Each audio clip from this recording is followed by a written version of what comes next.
আসসালামু আলাইকুম ভিউয়ার্স। আমি আজকে আপনাদের সাথে চিকেন বিরিয়ানি রেসিপি শেয়ার করব। রেসিপির সাথে থাকছে A to Z tips and tricks. তো ভিডিওটি লাস্ট পর্যন্ত অবশ্যই দেখবেন, না হলে বুঝতে পারবেন না। কথা আর না বাড়িয়ে রেসিপি শুরু করা যাক।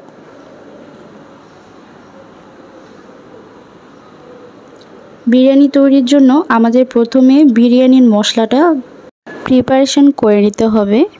একটা স্টার অ্যানিস, 3টা দারুচিনি স্টিক নিয়ে নিয়েছি 1 ইঞ্চি সাইজের।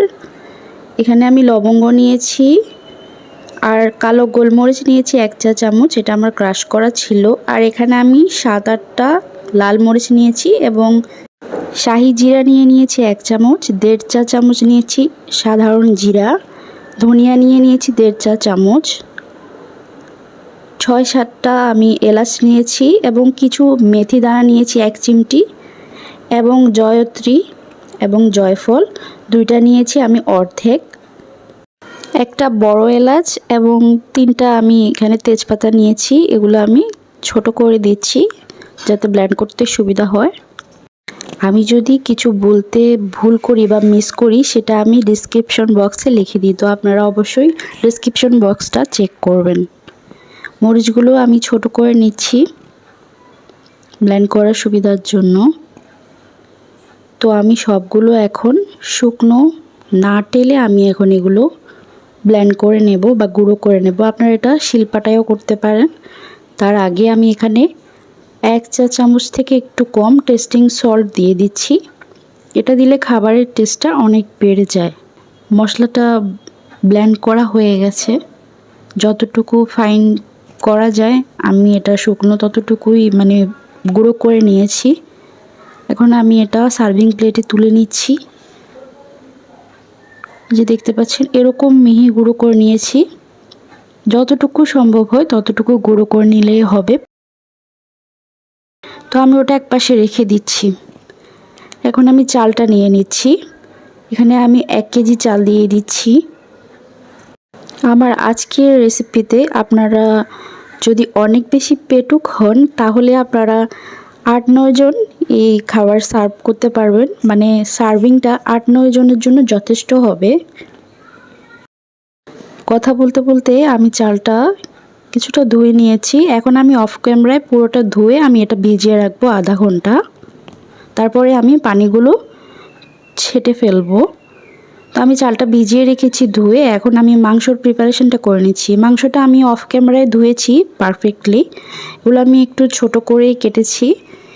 এখন আমি এতে আদা এবং রসুনের পেস্ট দিয়ে দিয়েছি এবং 1 চা চামচ থেকে একটু বেশি আমি ভিনেগার ইউজ করেছি আর একটু লবণ দিয়েছি।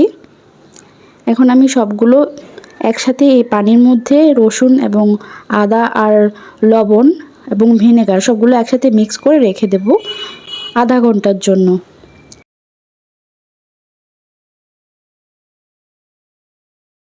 আমার চালটা আমি ধুয়ে অনেকক্ষণ ভিজিয়ে রেখেছিলাম, এখন আমি পানি ঝরিয়ে রেখে দিয়েছি। আর মাংসটাও আমি পানি ঝরতে দিয়ে দিয়েছি, এটাও আমি আধা ঘন্টা সে পানিতে রেখেছিলাম।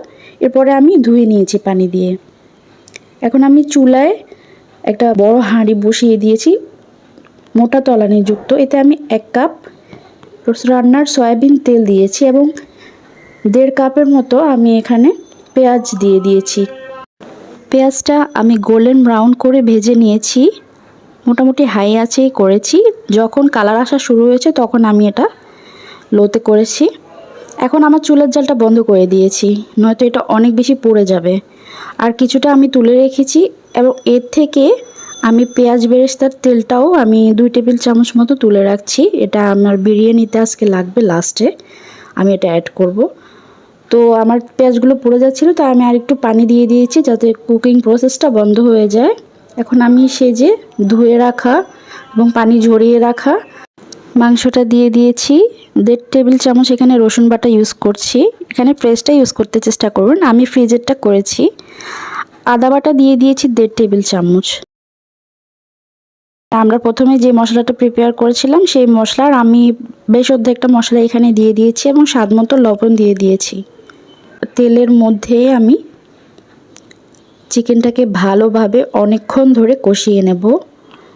প্রায় 10 মিনিট মতো আমি এই তেলের মধ্যে এটা কষাবো।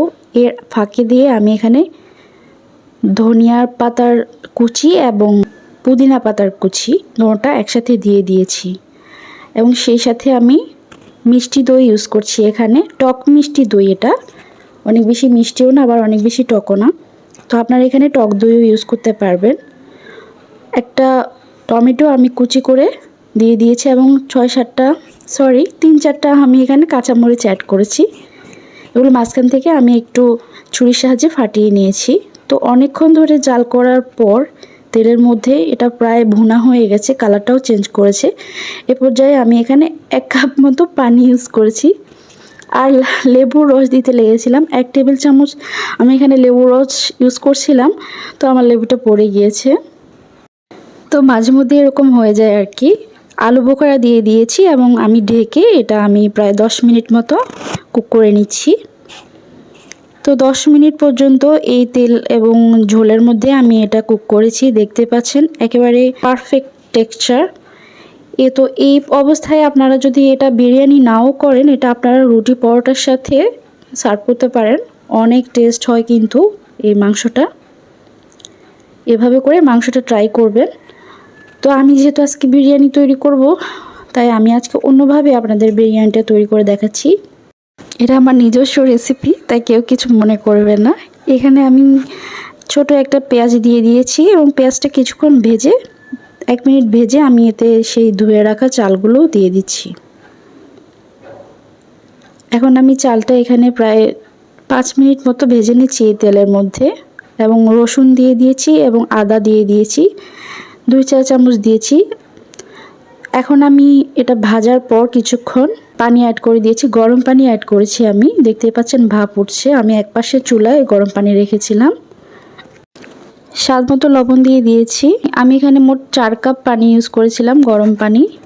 সেই যে মশলা রেখেছিলাম সেই মশলাটাও দিয়ে দিয়েছি, কেওড়া ওয়াটার এবং 4টা আমি কাঁচামরিচ এবং পুদিনা পাতা প্লাস ধনিয়া পাতা কুচি দিয়ে দিয়েছি। আমি ওই সময় 4 কাপ পানি অ্যাড করেছিলাম, এখন আমি বাকি 1 কাপ পানি অ্যাড করে দিচ্ছি। আমরা কিছু পানি কম দেব কারণ আমার চুলার আঁচটা কিছুটা কম আর হাঁড়ির তলানিটাও মোটা, তাই পানি শুকাতে একটু সময় লাগে। এতে করে পোলাও চালটা অনেক বেশি নরম হয়ে যেতে পারে, তাই আমি পানি কম ইউজ করেছি। আপনারা যদি পাতলা হাঁড়িতে করেন বা চুলার জালটা অনেক বেশি থাকে, তাহলে এখানে 2 গুণ পানি অ্যাড করবেন।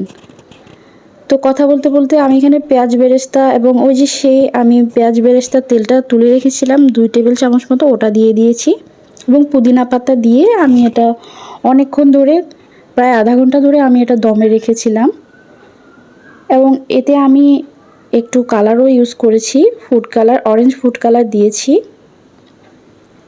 তো এখন আমি এটা সার্ভ করে নিচ্ছি। তো দেখতেই পাচ্ছেন কীরকম ঝরঝরে একটা পোলাও তৈরি হয়েছে বা বিরিয়ানি। আর চিকেনটাও কিন্তু উপরে দেখতে পাচ্ছেন লেয়ারিংয়ে অনেক ভালোভাবে ভাজা হয়েছে উপরে এবং ভিতর থেকে একেবারে জুসি এবং পারফেক্টলি কুক। তো বাসায় অবশ্যই এই রেসিপিটি ট্রাই করবেন।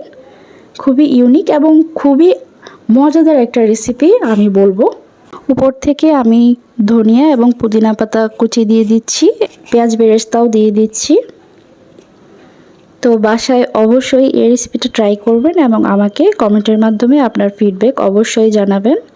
আর ভিডিওটি ভালো লাগলে একটা লাইক দিবেন এবং আমার চ্যানেলটি সাবস্ক্রাইব করে আমার পাশেই থাকবেন। আজকে এ পর্যন্ত। আল্লাহ হাফেজ।